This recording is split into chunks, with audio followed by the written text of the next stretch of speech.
বিশ্বনবী বলছেন হানিয়াল লেখা উমার, উমার রে এসো সুসংবাদ লাও। উমার বললেন কি সুসংবাদ? নবীজি বলছেন উমার, আমার উম্মতের ভিতরে, আমার উম্মতের ভিতরে, আমার উম্মতের ভিতরে যে লোকগুলি একদম পাক্কা জাহান্নামী হয়ে গেছে, জাহান্নাম চলে যাবে, এই রকম ৭০,০০০ লোককে আমার রব ক্ষমা করে জান্নাতে দেবেন। হযরত ওমর খুশিতে চোখের পানি বের হয়ে গেল, খুশিতে, এবং বলছেন দয়ার নবী গো, এটা সুসংবাদ বটে আবার দুঃসংবাদ বটে। নবীজি বললেন সুসংবাদ বুঝলাম কিন্তু দুঃসংবাদ বুঝলাম না উমর। উমর বলছেন নবীজি গো, আপনার যতগুলি উম্মত পৃথিবীতে আছে তার মধ্যে ৭০,০০০, তার মানে গণনাই যেন কম হয়ে গেছে। আল্লাহকে বলে কি বাড়ানো যাবে না? নবীজি বললেন উমর সুসংবাদ লাও। আবার সংবাদ এলো ওই ৭০,০০০-এর প্রত্যেকটির সঙ্গে ১,০০০ করে আল্লাহ আবার বরাদ্দ করেছেন। উমর বললেন এটাও মনে হচ্ছে নবীজি আর একটা কি বাড়ানো যায় না? বিশ্বনবী বললেন উমর রে, সে তার সঙ্গে আবার ১০,০০০ করে দেবেন, প্রত্যেকটির সঙ্গে ৩ বার বলা হয়ে গেল। হযরত উমর বলছেন ইয়া রাসূলুল্লাহ, যদি আর একটু বরাদ্দ করা যায়। আল্লাহর নবী বললেন উমর শেষ সুসংবাদটা নিয়ে নাও, জান্নাতীরা জান্নাতে, জাহান্নামীরা জাহান্নামে, জান্নাতীরা জান্নাতে, জাহান্নামীরা জাহান্নামে। কিয়ামতের ময়দান গুটিয়ে যাবে, আরশ গুটিয়ে যাবে, সিংহাসন গুটিয়ে যাবে, জাহান্নামীরা জাহান্নামে কষ্ট পাবে। এই অবস্থায় আমার রব তার ২খানা হাতকে জাহান্নামের ভিতরে ভরবেন আর এই রকম করে মুষ্টি করবেন। এই রকম নয়, এই রকম নয়, এই রকম নয়, এই রকম নয়, এইভাবে ধরবেন আর ৩ মুষ্টি বের করে তাদেরকে গোসল করিয়ে আপনার আবে হায়াতে তাদেরকে গোসল করিয়ে আমার রব ৩ মুষ্টি জান্নাতে দেবেন। উমর রে, ওই মুষ্টিটা এমন হবে যার ভিতরে কালেমা ছিল, ঈমান ছিল না, শিরকের ময়দানে পা দেয়নি, ওই লোকটা ওই মুষ্টির ভিতরে চলে আসবে। এবার উমরের ভাষাটা শুনেন। উমর ডুকরে কেঁদে উঠলেন খুশিতে আর বলছেন ইয়া রাসূলুল্লাহ, আপনি দোয়া করে দেন আমি উমর যেন আল্লাহর মুষ্টিতে চলে আসতে পারি। অনুসূচনা কি ছিল? আমি একটা জায়গা নিয়েছি, গোটা ঘটনাটা শোনানোর একটাই উদ্দেশ্য। যার ব্যাপারে রসুল বলছেন লাউ কানা বাদি নবিয়ান, আমার পরে যদি কেউ নবী হতো কানা লাহু উমর, সেটা উমর হতো। তাহলে ওই লোকটা আবার বলছে ইয়া রাসূলুল্লাহ আপনি দোয়া করেন যেন আমি মিষ্টির ভিতরে চলে আসতে পারি। তার অনুসূচনাটা কি ছিল? নিজেকে কি ভাবতো? নিজেকে কত হিয়ানত ভাবতো, কত হেকারাত ভাবতো। আর আমরা দোয়া তো সবটা জানি না, নামাজটা রুকু সাজদা কেমন করতে হবে আমার জানা নাই, এবং কোন জায়গায় কোন দোয়া পড়তে হবে সেটাও জানা নাই। ৭০ বছর নামাজ পড়ছি, কমপ্লিটলি নামাজের বিষয় বুঝি না, অথচ উল্টা পাল্টি ডাডা মাডা ভাঙা চোড়া দোয়াতে নামাজ পড়ে মসজিদ থেকে যখন বের হচ্ছি তো বুকটাকে পাঠান পাড়া করে নিয়েছি, দিয়ে বলছি অমুকের বেটা নামাজ পড়ে না, ও জান্নাত যাবে বলে মনে হয় না, ফাইসালা দিচ্ছে ও, এইখানে লাগাও, আমার সোজা লাগাও, যাও দিকে যাও, একদম দাঁড়াবে না আমার সামনে, এই চারটাকেও সরাতে হবে যে পজিশনে দিয়েছো তোমরা। আর কোনো দিন আমার সামনে এইভাবে দিবে না, আমি এগুলো পছন্দ করছি না। আগামী বছর থেকে নতুন ডেট নিলে 4-5টা নিয়ম, তার মধ্যে একটা হচ্ছে ইউটিউবার থাকবে না। যে জালসায় ইউটিউবার থাকবে না ওটা ডেট নিব, না হলে নিব না। আর পারছি না, কি থানবিল দিয়েছে জানেন, আমি জবান দিয়ে বলতে পারবো না। আমি ওই জন্য বললাম যে টপ 10টা কোথায়, ওকে আমি বাংলাদেশেই ধরবো, সিআইডি দিয়ে ধরবো। বাংলাদেশের সিআইডি হেড আমার বন্ধু। কি থানবিল দিয়েছে যেটা আমি জবান দিয়ে বলতে পারছি না। আমি এত বক্তা এত কথা বলি স্বামী স্ত্রী, তারপরও কি নোংরা নোংরা ভাষা। জি, ছি ছি ছি ছি ছি ছি, এই করে টাকা করে খেতে হবে কে বলেছে ওদেরকে? কোথায় নোংরা শুইয়ে দিয়েছে, কি করেছে কি করেছে। সাদা সিধে বক্তার ছবি থাকবে, দুটা সিনসিনারি দিলে ঠিক আছে। মক্কা মদিনার তেমন করে দিয়েছে, ইংরেজদের চুমা চারটি দিয়ে। আমি কোথা বলেছি ওকে এই ভাষাগুলো আমার জীবনে ব্যবহার করিনি। ওকে আমি ধরছি, ওর ঠিকানাটা বের করে দিতে পারবে কেউ? তোমরা তো বার করতে পারো, বের করে আমাকে হোয়াটসঅ্যাপে দিও তো।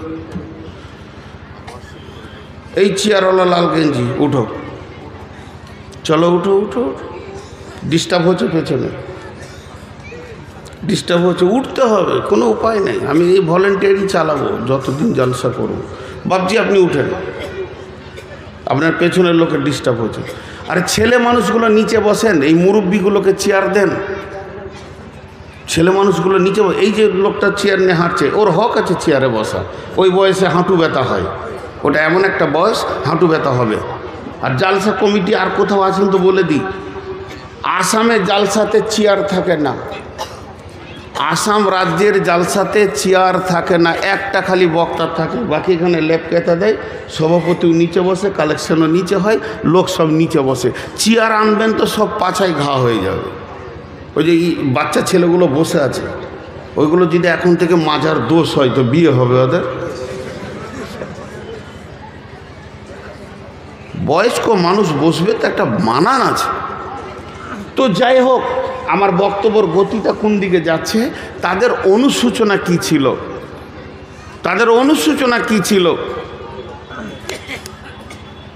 সোনাকে গয়না করে, সোনাকে পিটিয়ে গয়না করে, গয়না করার পর তাকে ছিলে, চাকু দিয়ে নয়, পাথর আছে, অ্যাসিড আছে, আরও কিছু পানি আছে, তা দিয়ে ছিলবে। ছিলতে ছিলতে তার ওপরটা তেল হয়ে যাবে, ত্রুটি মুক্ত হবে।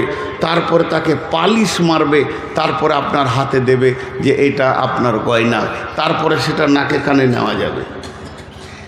তো ছিলে, তো জিন্দেগিকে, নিজের জিন্দেগিকে যদি সুন্দর বানাতে হয় নিজেকে ছিলতে হবে, এমনি করে ছিলতে হবে। জি, দুটো হ্যালোজিন বন্ধ করেছি, কি করিনি আমি, অন্যদিকে দিয়েছি। আর হ্যাঁ না বলেন এতগুলো লোক, পেছন থেকে একটা হ্যালোজিন লাগিয়েছে আমার কুটকুটি বাড়ার লাগে, ওই যে মোবাইলের। কত জ্বালা, আমার বক্তা না লিয়াই ভালো। তো ছিলতে হবে। এবার আসেন, সাহাবীদের একটা জিন্দেগিতে মহাসাবা ছিল বলি, মহাসাবা। জি, তারা যখন বিছানায় যেতেন, বিছানায় শোয়ার আগে নিজের জিন্দেগিটাকে তারা ছিলতেন, নিজের জন্যে নিজে স্বর্ণকার হয়ে যেতেন। যে মনে মনে বলতেন, আজকে সকালে আমি অমুককে একটা জোরে কথা বলেছি, ধমকি দিয়েছি, সেটা না দিলেই তো আমার জন্যে ঠিক ছিল। 2 ঘন্টা পর আর একজনকে একটা খারাপ কথা বললাম, এটা যদি না বলতাম তো আমার জন্যে ঠিক হতো। ওই জায়গায় বসে অতিরিক্ত কিছু কথা বলে দিয়েছি, ওই কথা কটা যদি না বলতাম তো আজকে আমার দিনটা ভালোই চলে যেত। বলেই যে যেমন যেছে, না বলো সেরকম যেছে। আমি চায়ের দোকানে অমুক মাস্টারের বিরুদ্ধে 4টা কথা বলেছি, সেটা যদি না বলতাম তো চলে যেত, সকালে উঠে তার কাছে মাপ চেয়ে নিব। এইভাবে তারা নিজের জীবনটাকে ছিলে। জোহরের নামাজে আধা ঘন্টা আগে আসার কথা, কিন্তু কোনো রকম 2 রাকাত সুন্নত পড়ে জোহরটা পেলাম। আমি যদি আধ ঘন্টা আগে আসতাম তাহলে মসজিদে আমার তেলাওয়াত তাসবিহ হয়ে যেত। এইভাবে নিজের ত্রুটিকে নিজে নিজে বের করত, ত্রুটিগুলো মনে মনে জমা করে রবের কাছে রাত্রিতে অঝোর নয়নে কেঁদে বলতেন, আমার রব, আমি যেগুলো ভুল করেছি আগামী দিনে না করার প্রতিজ্ঞা নিয়েছে, মাবুদ তুমি আমাকে মাফ করে দাও, ক্ষমা করে দাও, আমার ত্রুটিগুলোকে তুমি মুছে দাও। এইভাবে তারা ধীরে ধীরে ধীরে ধীরে একটা জায়গায় গিয়ে পৌঁছেছেন। জিন্দেগিটা তাদের কত দামি হয়ে গেছেন, পৃথিবীর বুকে বসে রয়েছে, অথচ জান্নাতের খবর তারা পেয়ে যাচ্ছেন। একটা আশারে মুবাশশারা, আবু বকর জান্নাতি, উমর জান্নাতি, ওসমান জান্নাতি, আলী জান্নাতি।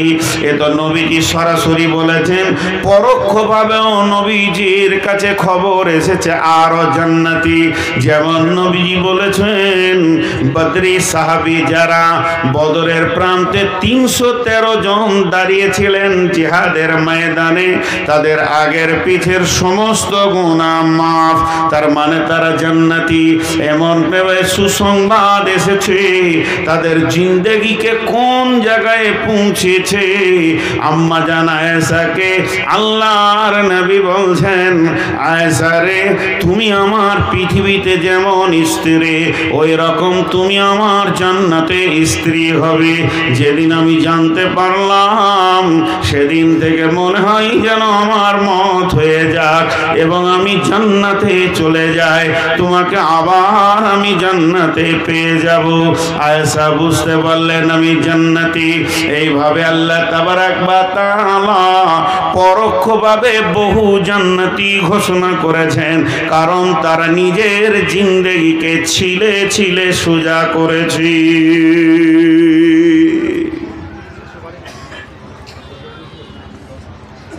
ছোট্ট একটি কথা আপনাদের সামনে এবার বলি। বাবরি মসজিদ, কালকে থানবিল বানাবে যে বাবরি মসজিদের কথা বলে ছিলে দিয়েছে একদম। একটা ইউটিউবারকে যদি দেখতে পাই তো কেস করে দম ছাড়িয়ে দেবো। বাবরি মসজিদ চলে গেল। মসজিদের পূর্বের ইতিহাস কি ছিল আমি জানি না, তবে চলে গেল। বেশ ঠিক আছে, গেল। যতটা দুঃখিত আমি আপনি, অতটা দুঃখিত আমিও। আমার মুসলমানের রক্ত আছে, আমার বুকে মুসলমানের রক্ত আছে। যতটা কষ্ট আপনার হচ্ছে, অতটা কষ্ট আমার হচ্ছে। তো একবার নিজেদের ভুলটা দেখি তো, কেন গেল, কেন গেল, কেন গেল? বাবরি মসজিদটা আমার এখান থেকে কিছু না হলেও 1700 কিলো দূরে। 1700 কিলো দূরে কেন, 17 লাখ যদি দূরেও হয়, তাও কলিজাটা সেখানে আছে। রাজুলুন কালবুহু মুআল্লাকুন ফিল মাসাজিদে। ওই লোকটা আরশের ছায়াতে থাকবে যার দিল মসজিদে টাঙা থাকবে। পৃথিবীর মসজিদ আমার হৃদয়ে আছে, যত দূরেই হোক। কিন্তু আপনার বাড়ির পাশের মসজিদটা কোন পার্টি বলেছিল ঢুকিস না? ওই পার্টিটার নাম বলেন। আপনার বাড়ির পাশ থেকে ফিতে ধরে যেটা সব থেকে নিকট মসজিদ, বিজেপি বলেছে, বজরং বলেছে, শিবসেনা বলেছে, তৃণমূল বলেছে, সিপিএম বলেছে, কংগ্রেস বলেছে, এসোসিয়াই বলেছে। কে বের করেছে এই মসজিদ থেকে আপনাকে? বিসমিল্লাহির রহমানির রহিম। قل إن كان آباؤكم وأبناؤكم وإخوانكم وأزواجكم وعشيرتكم وأموال اقترفتموها وتجارة تخشون كسادها ومساكن ترضونها أحب إليكم من الله ورسوله وجهاد في سبيله فتربصوا حتى يأتي الله بأمره والله لا يهدي القوم الفاسقين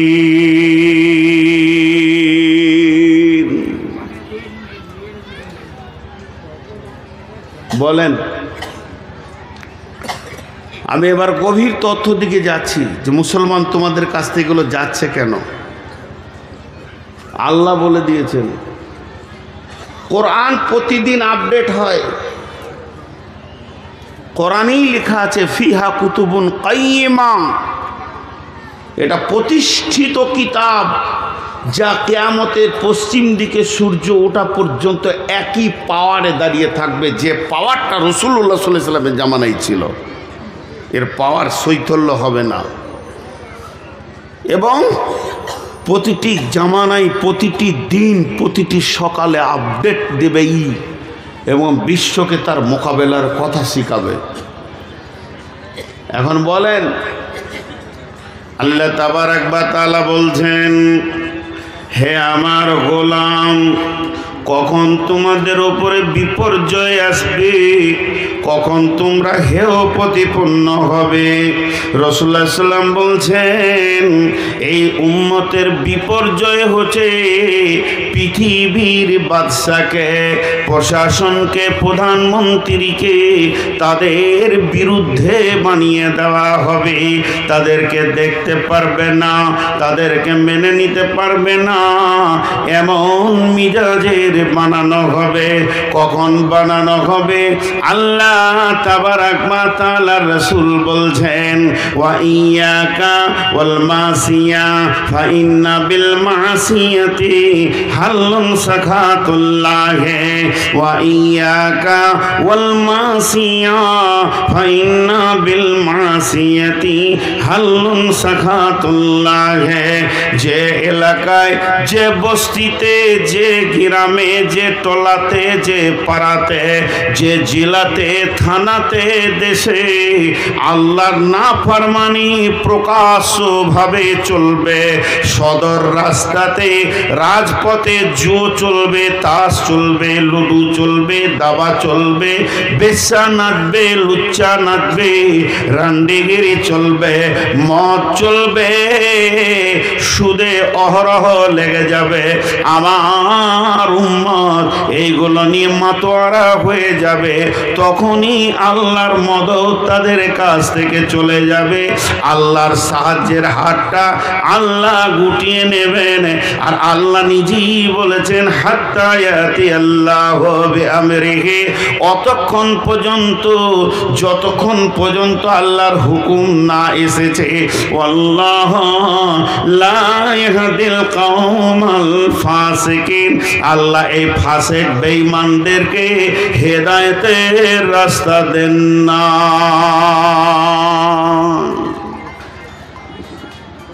তারা 8টা জিনিসকে ভালোবাসবে 3টের তুলনায়। 8টা জিনিসকে নিয়ে মাতোয়ারা হয়ে থাকবে 3টের তুলনায়। জি আবার বলছি 8টা জিনিসকে ভালোবাসবে 3টের তুলনায়। কোরআন থেকে বলছি। এখন একটা উদাহরণ দিব। একটা দাঁড়ির 2টা পাল্লা, এক পাল্লাতে ওই 1 গ্রামের বাটখারা, 1 গ্রাম ছোট্ট 1 গ্রামের বাটখারা 8টা রাখা আছে। তোমার ওজন হলো 8 গ্রাম, 10 গ্রামও হয়নি। আর একটা পাল্লাতে কুইন্টলের বাটখারা 3টে রাখা আছে।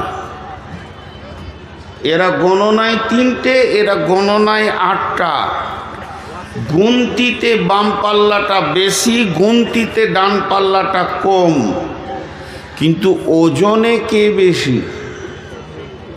জোরে বলেন। 3টে। তো ওজনে যে 3টে বেশি এটা বলবে কে? তার নাম কি? কাঁটা। কে বলবে? কাঁটা কোন দিকে ঝুঁকবে, 3টের দিকে না 8টার দিকে?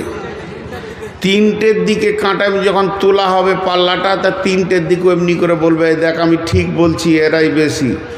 যদি কাঁটাটা 8টার দিকে ঝুঁকে, যদি ঝুঁকে, এখন ওই কাঁটাটাকে ইমানদার বলবেন না ফাসেক বলবেন? কোনটা বলবেন বলেন? কাঁটাটাকে আপনি কি বলবেন? ও বেঈমান না ইমানদার? বেঈমান। আল্লাহ ওটাই বলছে, তোরা একটা পাল্লাতে 8টা চাপা, আর একটা পাল্লাতে 3টি চাপা। 3টে মাল ডান পাল্লায় চাপা, বাম পাল্লাতে 8টা মাল চাপা। সে 8টা মালের নাম আমি বলছি। কুল ইন কানা আবাউকুম ওয়া আবনাউকুম ওয়া ইখওয়ানুকুম ওয়া আজওয়াজুকুম ওয়া আসীরাতুকুম ওয়া আমওয়ালুন ইকতারাফতুমুহা ওয়া তিজারাতুন তাকসাউনা কাসাদাহা ওয়া মাসাকিনু তারদাউনাহা। এই 8টা হলো কি? বাপের মহব্বত, সন্তানের মহব্বত, ভাইয়ের মহব্বত, বিবির মহব্বত, বন্ধু বান্ধবের মহব্বত। 5টা হলো সঞ্চিত মালের মহব্বত, যে মালকে তুমি সঞ্চয় করেছো তার মহব্বত, যে ঘরটা তুমি বানিয়েছো এই ঘরের মহব্বত। আর 8 নম্বরে হলো চাকরি বাকরি ব্যবসা বাণিজ্য যেটা রয়েছে এইগুলির মহব্বত। আরেকবার বলছি, বাপের মহব্বত, বেটার মহব্বত, ভাইয়ের মহব্বত, আপনার বিবির মহব্বত, বন্ধুর মহব্বত, সঞ্চিত মালের মহব্বত, ঘর বাড়ি অট্টালিকার মহব্বত, এবং যে চাকরি বাকরি ব্যবসা বাণিজ্য তুমি করো তার মহব্বত। 8টা জিনিসের মহব্বতকে নিয়ে এসে একটা নারীর পাল্লায় দিয়ে দাও। এখন তোমার ডান দিককার পাল্লাটা ফাঁকা আছে, ওখানে 3খানা মহব্বত রাখো। আহাব্বা ইলাইকুম মিনাল্লাহি, আল্লাহর মহব্বত, ওয়া রাসূলিহি, এবং আমার রসুলের মহব্বত, ওয়া জিহাদিন ফি সাবিলিহি, আল্লাহর রাস্তায় বেরিয়ে গিয়ে জান দিতে হবে, মাল দিতে হবে।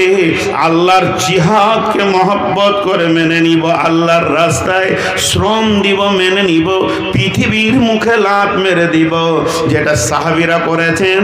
এই 3খানা মহব্বত তুমি চাপাও।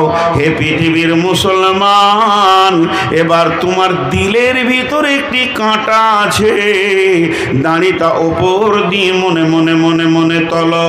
এবার দেখো তোমার দিলের কাঁটাটা 3 দিকে যেছে না 8 দিকে যেছে?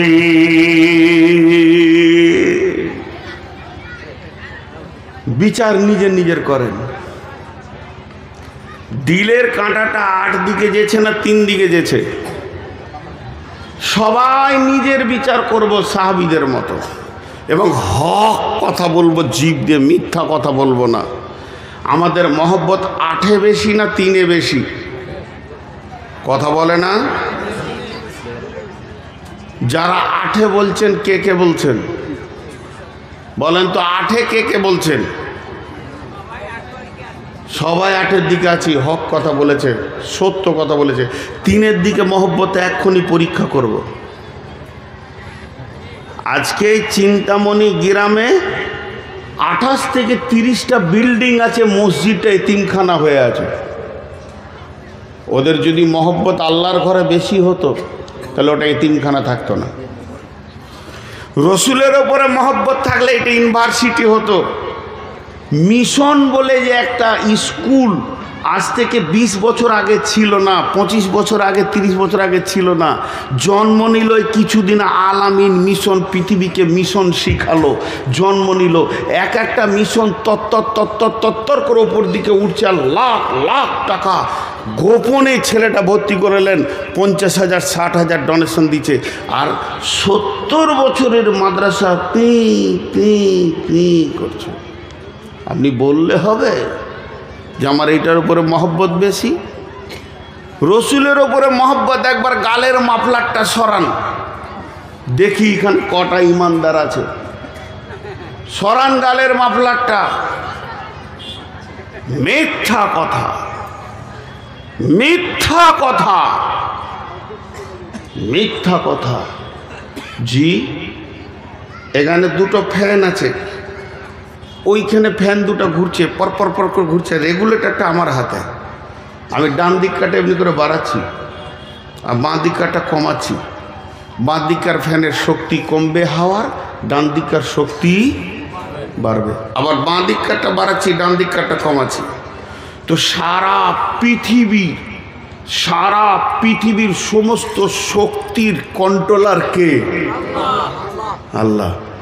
এখন ইমিগ্রেশন যে এয়ারপোর্টে হয়, একটা দরজা আছে কম্পিউটার লাগানো, আর সেখানে সফটওয়্যার দেওয়া আছে কোন কোন মাল গেলে তুই সাউন্ডটা আলাদা করবি, কোন কোন মাল গেলে, আর কোন মালটা না থাকলে সাউন্ডটা করিস না। জি, তো জেদ্দা এয়ারপোর্টে আমাদেরকে বললো ঘড়ি, জুতা, মোবাইল সব ভরে দেন ব্যাগে, দে ওইদিকে পার করে দিলে। এবার তুমি খালি এসো। খালি দিয়েছি, কিন্তু ঘড়িটা খুলতে ভুলে গেছি, জুব্বার ভিতরে আছে। তো যটা লোক পেরোচ্ছে টিক ঠিক চলে যা। আমি যেছি টিক টিক টিক টিক টিক টিক টিক, মানে ধর ওর কাছে যেটা নেই যাওয়ার নয় সেটা নিয়ে যাচ্ছে। তো এখন যদি একটা কোরআনের দরজা করা যায়, যেদিকে ঢুকলে বলে দেবে এটা মুসলমান আর এটা ফাসেক, এটা মুসলমান এটা ফাসেক, কজন মুসলমান হয়ে পেরোতে পারবো ওই দরজাই বলেন? প্রথম নম্বর আমি বলছি আল্লাহর কসম, আমি আগে ধরা খাবো, যেটা মুনাফিক মাল সাইডে কর, এটা পার হবে না। এই মার আমাদের উপরে যে এসেছে, জুলুম যে আমাদের উপরে এসেছে, এটা কোনো রাজনৈতিক দলকে এবং কোনো ধর্মীয় দল, হিন্দু, খ্রিস্টান, জৈন, বৌদ্ধকে দোষ দেবেন না। ইস ঘর মে আগ লাগি হ্যায় ঘর হি কি চিরাগ সে। যে শক্তি রসুল দিয়ে গেছিলেন, যে মডেলের মাল তৈরি করে পৃথিবী থেকে চলে গেছিলেন, সেই শক্তি, সেই মাল আর নাই। খালি নামটা মুসলমান, আধার কার্ডে মুসলমান, ভোটার কার্ডে মুসলমান, পাসপোর্টে মুসলমান, ভোটার লিস্টে মুসলমান, কিন্তু মসজিদের খাতাতে মুসলমান উল্লই। জি, মসজিদের খাতাতে মুসলমান নয়। একজনার তাহাজ্জুদের নামাজ পড়তো রেগুলার, এত তাহাজ্জুদ পড়নেওয়ালা ছিল, সপ্তাহে কোরআন খতম করতেন, এত কোরআন পড়নেওয়ালা ছিলেন, এত জিকির করনেওয়ালা ছিলেন যে মসজিদে 24 ঘন্টার মধ্যে বেশিরভাগ ঘন্টা কাটিয়ে দিতেন। ইমাম সাহেবকেও ভোরে উঠিয়ে দিতেন, ওস্তাদ উঠেন, টাইম হয়ে গেছে, আজান হয়ে গেছে। ইমাম সাহেবও জানতেন যে ওই লোক আমাকে উঠাবে। সেই লোকের একটা দোকান ছিল, এখন 4খানা দোকান হয়ে গেছে ওই একটাকে নিয়ে, আরও 3টে বেড়েছে। জুমা পর্যন্ত বাদ, জুমাতেও আসতে পারে না। জুমা তার তেলাওয়াত তো দূরের কথা, জিকির তো দূরের কথা, রাতে ওঠা তো দূরের কথা, জুমাতেও আসতে পারে না। তাবলীগ জামাত এসছে ওই গ্রামে, তো আমির সাহেব গাছতে বেরিয়েছে, তো ইমাম সাহেব ওর কানে বলছে, হুজুর ওই যে আব্দুল লতিফ ভাইয়ের দোকানটায় আপনি যাবেন তো, উনি তাহাজ্জুদ পড়তেন, এখন জুমা পড়ে না। ওর দোকানের সামনে সব জামাতের লোকটি কিনে দাঁড়িয়ে বলছে, আসসালামু আলাইকুম আব্দুল লতিফ ভাই, আপনি কত ভালো মানুষ ছিলেন, আল্লাহর রহমত, আপনি তাহাজ্জুদ পড়েছেন এই গ্রামে এসে শুনছি, এখন জুমাও যেতে পারছেন না। জি জি জি জি আমির সাহেব, কথাটা খুব সত্য, আসলে এখন দোকান বেশি হয়ে এত ব্যস্ত হয়ে, দোয়া করেন দোয়া করেন, দোয়া করেন বলেছে। এবার আমির সাহেব বলছে হাত তুলে দোয়া করো। সব সাথীদেরকে, এই আল্লাহ আব্দুল লতিফ ভাই তাহাজ্জুদ পড়েছেন, সপ্তাহে কোরআন খতম করেছেন, সারা রাত তোমার দরবারে পড়ে কেঁদেছেন, এইরকম একটা মুসাল্লি মাবুদ গো এখন এত ব্যস্ত হয়ে গেছে। তখন একটা দোকান ছিল, দোকান চালিয়ে তোমাকে ডেকেছে, এখন 4খানা দোকান হয়েছে, আর তোমাকে ডাকতে পারছে না। মাবুদ আমরা বিদেশি মানুষ, তোমার দরবারে দোয়া করছি, আব্দুল লতিফ ভাইয়ের 3খানা দোকানকে ধ্বংস করে দাও, আবার একটা করে দাও। দাঁড়ান দাঁড়ান, আমি স্যার দোয়াটা, আমি স্যার দাঁড়ান, দোয়াটা গোলমাল হয়েছে। চু কাকে ভালোবাসে? দোকানকে। আমরা যত দোকানকে ঘরের কারণে, ব্যবসার কারণে, বাণিজ্যর কারণে আমার সব ছাড়া যেতে পারে, কিন্তু ওটা ছাড়া যাবে না। আল্লাহ তাবারাক ওয়া তাআলা বলছেন, আমি ওপর থেকে শিশি নিয়ে তোদেরকে দেখছি। এটা আমি উদাহরণ দিচ্ছি, এটা কোনো আয়াত নয়, এটা হাদিস নয়। ধরেলেন আল্লাহ আসমান থেকে দেখছেন, দেখছেন কথাটা বড় সত্য, প্রতি নজরেই আমাদের দিকে রয়েছে। আমরা সকালে সূর্য ওঠা থেকে নিয়ে বিবির পেছনে সময় দিলাম, আব্বার পেছনে দিলাম, সন্তানের পেছনে দিলাম, বন্ধুকে নিয়ে আনন্দ করে এলাম, আর ভাইকে আনন্দ করলাম, ছেলেকে নিয়ে মিশনে দিয়ে এলাম, টাকা দিলাম, পয়সা দিলাম। এই করতে করতে সন্ধ্যা হলো, সন্ধ্যাতে এসে আবার মা বাপ ছেলে পিলে ব্যবসা বাণিজ্য হিসাব নিকাশ নিয়ে মাগরিব হলো, এশা হলো, 24টা ঘন্টা রাউন্ড হয়ে গেল। আল্লাহ 10টা মিনিট আমার কাছ থেকে পেল না। আমার চেহারাতে রসুল নাই, ব্যবহারে রসুল নাই। এই করতে করতে একদিন গেল, 2 দিন গেল, 3 দিন গেল, 10 দিন গেল, 20 দিন গেল, 25 দিন গেল, 27 দিন পেরিয়ে গেছে। আর 3টে দিন আছে মাস হতে। এখনো আমার রব এতিমের মতো আমার দিকে তাকিয়ে আছে। আমার গোলাম আমাকে কখন সময় দেবে? আমার নবীর চেহারাটা কখন আনবে? আমার গোলাম কখন আমার দিনকে বাঁচানোর জন্যে দোকানে তালা মারবে, ব্যবসায় তালা মারবে, বাণিজ্যে তালা মারবে, স্কুলে চাকরিতে ছুটি নেবে, মাঠে যাবে না, 3 দিন আল্লাহর রাস্তায় বেরিয়ে যাবে, মানুষের পায়ে ধরবে, আল্লাহর গোলামির জন্যে না বেনামাজির দরজায় যাবে, মাতালের দরজায় যাবে। গেল না, 28টা দিন গেল, 29টা দিন গেল, 30টা দিনে আল্লাহ পেল না, দিন পেল না, রসুল পেল না। আমার রব ওর দরজা থেকে বেজ্জতি হয়ে ঘুরে গেল। এই অবস্থায় আমার আল্লাহ একটা ভাষা ব্যবহার করছে, ভাষাটার নাম হচ্ছে ফাতারাব্বাসু, ফাতারাব্বাসু, ফাতারাব্বাসু, ফাতারাব্বাসু। সূরা তওবার মধ্যে রয়েছে, আল্লাহ বলছেন ফাতারাব্বাসু হাত্তা ইয়াতিয়াল্লাহু বিআমরিহি।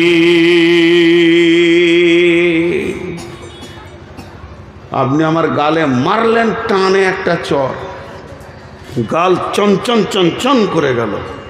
বাড়ি বর্ধমান, আপনার বাড়ি চিন্তামণি। কি বলবো, পাঁড় মাতাল তেমনি গায়ে বলও আছে। খালি এমনি করে তাকিয়ে দেখলাম, গাড়িতে বসলাম তো তাকিয়ে আছেন এমনি করে। ড্রাইভারকে বললাম চল। এই চল বলে যখন বেরিয়ে গেছি তখন খালি একটা শব্দ বলেছি ওনাকে, ঠিক আছে। ঠিক আছে মানেটা কি বলেন?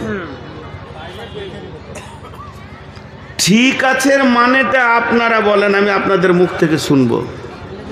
তো আল্লাহ গোটা মাস বছর তাকিয়ে নিজে পেল না, রসুলও পেল না, দাড়ি চেটে ছেঁচে ছেঁকে টাকনুর নিচে কাপড় পরে, বাম হাতে পানি খেয়ে, সিগারেট, বিড়ি, জুয়ো, তাস, লুডু, দাবা। আল্লাহ শেষ ভাষা বলছে ঠিক আছে, ঠিক আছে, মুদিকে আসতে দে। মুদি চলে এলো। আল্লাহ এমনি করে মুসলমানদের, বেঈমানদের শক্তি কমাচ্ছে, আর ইমানদারদেরটা, বেঈমানদেরটা বাড়াচ্ছে, ইমানদারদেরটা কমাচ্ছে। পিটা পিটা, এক ধার থেকে পিটা। জি, কাগজ কলম নিয়ে বসে যান, পিচবোর্ড নিয়ে আর কাগজ কলম নিয়ে বসে যান, ভারতবর্ষের নেতাগুলোর নাম একদিকে লেখেন। মোদি মুসলমানদের উপরে রাজি না নারাজ? নারাজ। অমিত শাহ নারাজ, তারপরে যোগী নারাজ, নারাজ নারাজ নারাজ, কাটতে কাটতে শেষকালে মমতা খালা নারাজ। কিছু মুসলমান মনে মনে নিয়ত করেছে মমতার শাড়িটা যদি পেয়ে যায় তো কিয়ামতের মাঠে আর চাদর লাগবে না, ওই ছায়াতেই পেরিয়ে যাও। এদের কুদাকুদিয়ে লাফালাফি দেখে আশ্বস্ত শ্বাস ফেলছে ওর কাছে, সব নারাজ। কিন্তু আল্লাহ তাবারাক ওয়া তাআলা কি বলছেন? وعد الله الذين آمنوا منكم وعملوا الصالحات لا يستخلفنهم في الأرض كما استخلف الذين من قبلكم। আরেকবার বলছি, এটা সূরা নূরের 55 নম্বর আয়াত। আপনারা একবার আমার সঙ্গে জবাব দেবেন, প্রশ্ন করব, উত্তর দেবেন। ওয়াদাল্লাহুল্লাযীনা আমানু মিনকুম ওয়া আমিলুস সলিহাতি লা ইস্তাখলিফান্নাহুম ফিল আরদি কামা ইস্তাখলাফাল্লাযীনা মিন ক্বাবলিকুম। নবীজি গুরুত্বপূর্ণ কথা 3 বার বলতেন, এর জন্য 3 বার বলছে ওয়াদাল্লাহুল্লাযীনা আমানু মিনকুম ওয়া আমিলুস সলিহাতি লা ইস্তাখলিফান্নাহুম ফিল আরদি কামা ইস্তাখলাফাল্লাযীনা মিন ক্বাবলিকুম। আল্লাহ বলছেন, হে বিশ্ব মুসলমান, ওরে আহলে কোরআন, ওরে আহলুল হাদিস, ও বিশ্ব কোরআনের ছায়াতলে তোরা যারা রয়েছিস, সূরা নূরের 55 নম্বর আয়াতটা খুলে দেখ। আমি রব তোদের সঙ্গে ওয়াদা করছি, কারো পায়ে হাত দিতে হবে না, কাউকে তেল দিতে হবে না, মোদিকে দিতে হবে না, অমিত শাহকে দিতে হবে না, আদিত্যনাথ যোগীকে দিতে হবে না, যত ভারতবর্ষের নেতা আছে এদের পায়ে তেল দিস না, এদের পেছনে তোরা ঘুরিস না, শুধু একজনকে রাজি কর। আমি আল্লাহ ওয়াদা করছি, হে ইমানদারেরা, তোরা যখন আমার ছায়াতে এসে 100% ঢুকে যাবি, আমাকে রাজি করে নিবি, তাহলে তোদেরকে ব্যালট লাগবে না, সারা বিশ্বের হুকুমত তোদের হাতে আমি আল্লাহ তুলে দিব, তোরাই শাসন করবে, তোরা শাসিত হবি না। আল্লাহ বলছেন, খালি আল্লাহকে রাজি করেন, বাস, আর কাউকে নয়।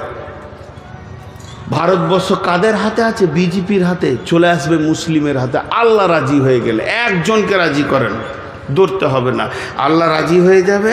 সকালবেলায় দেখবেন মুসলিমের হাতে দেশটা। কি করে দেখবেন? তাহলে কি ভোট হলো না? দরকার নাই ব্যালটের, রাতেই মুদিকে ইমানের দিয়ে দেবে আল্লাহ।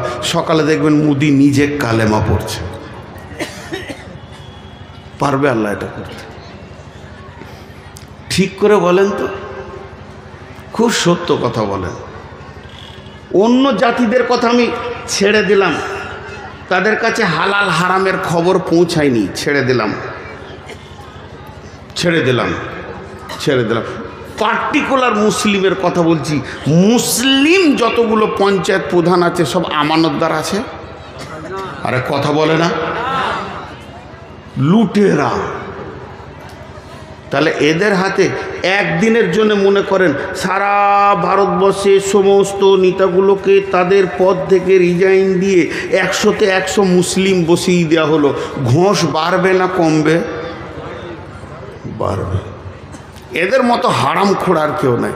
হাজি, এই যে মসজিদে ইমাম ভাতা চলছে, ইমাম ভাতা নিয়ে আমি ফতোয়া দিচ্ছি না, আমার ফতোয়া দেওয়ার জ্ঞান নাই।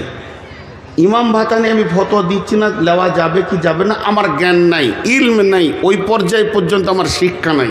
কিন্তু প্রত্যেকটি জেলাতে বা থানাতে ব্লকে একটা করে সর্দার আছে না, ওদের নেতা আছে না ইমাম? ও ঘোষ খেয়েছে কি খেয়েছে না? কেন খেয়েছো? ওর পেছনে যে মসজিদের লোকগুলো নামাজ পড়ছে হবে, অন্য মুফতিকে জিজ্ঞেস করে নেবেন, পাক্কা ঘোঁচখোর বেঈমান। অন্য একটা ইমাম সাহেব খালি বলছে নামটা চেঞ্জ করে দেন কি মসজিদটা চেঞ্জ করে, 2000 টাকা দেয়, 4000 টাকা দেয়। একটা ইমামের যদি এটা আচরণ হয়, একটা ইমাম আলিম যার কাছে রসুলের হাদিস আছে, তার যদি এটা আচরণ হয়, তা মাতাল পঞ্চায়েত প্রধানের তো হবেই। বলেন, এই জন্য আল্লাহ বলছেন ওয়ামিলুস সালিহাতি ওয়ামিলুস সালিহাতি, তোরা পরিপূর্ণ ঈমানদার হয়ে যা। লা ইয়াস্তাখলিফাল্লাযীনা মিন ক্বাবলিকুম কামাস্তাখলিফাল্লাযীনা মিন ক্বাবলিকুম, যেমন তোদের পূর্বপুরুষেরা ইতিহাস খুঁজতে খুঁজতে উমারের যুগে চলে যা, রসুলের যুগে চলে যা, একজন বাহরাইন বিজয়ী করেছে, একটা সাহাবী বাহরাইন বিজয় করেছে। 1.5 লক্ষর মোকাবেলায় মাত্র 10,000 সাহাবী গোটা রোম সম্রাটকে হিলিয়ে দিয়েছে, কাঁপিয়ে দিয়েছে। যেদিকেই তারা গেছে জয় জয়াকার, জয় জয়াকার, জয় জয়াকার। যেদিকেই তারা হেঁটেছে জয় জয়াকার। আজকে কেন হচ্ছে না? তোদের ঈমানে ফিউজ লেগেছে।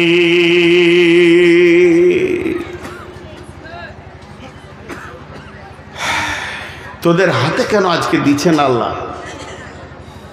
তোদের হাতে কেন রাজ্য দিচ্ছেন আল্লাহ? তোদের চরিত্র শেষ।